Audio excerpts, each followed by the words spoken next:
Doctor Babasaheb आंबेडकरांनी शिकवलेला आहे। आणि म्हणून शाळेमध्ये जाणारे आम्ही, शिकलेले आम्ही, आमची डोकी बिघडवून टाकणाऱ्यांच्या विरोधामध्ये एल्गार पुकारणार आहोत, ही गोष्ट आपण लक्षात ठेवा। आजही भारतामध्ये ऊर्जेवरून लढाई होते। माझा डॉक्टर बाबासाहेब आंबेडकर पहिले मंत्री होते, ऊर्जा मंत्री।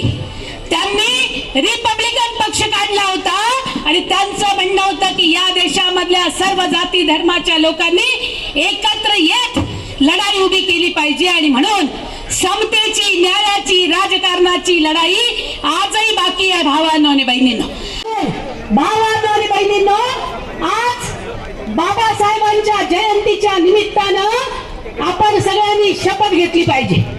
कोणीतरी एखादा मातेपिरी येतो आणि माझ्या मुकुंद भाऊ सपकाळ यांची गाडी फोडतो, त्यांना जिवे मारण्याची धमकी देतो आणि आम्ही मात्र बघ्याची भूमिका घेऊ, तर मग मात्र आम्ही बाबासाहेबांचे आणि डॉक्टर बाबासाहेब आंबेडकरांचे अनुयायी आहोत असं म्हणण्याचा आपल्याला अधिकार नाही। या वर्षी 25 कोटी रुपयाचे पुस्तक विकले गेले। त्यामुळे डॉक्टर बाबासाहेब आंबेडकरांनी देताना व्हिडिओ दे व्हिडिओ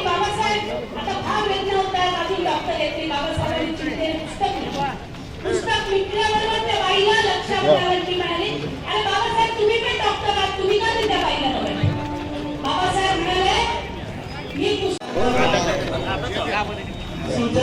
नितीन भाऊ या नितीन भाऊ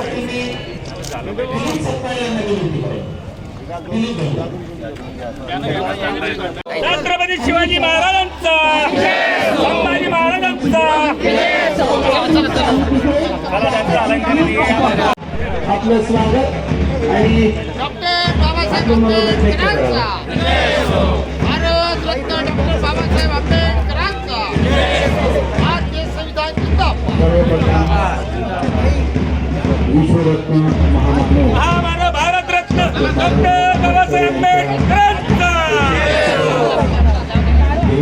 तुम्ही सगळ्यांना या ठिकाणी शुभेच्छा देतो।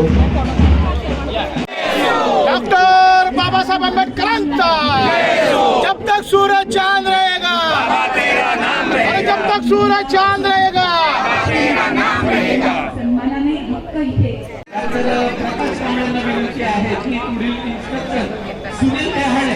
आपण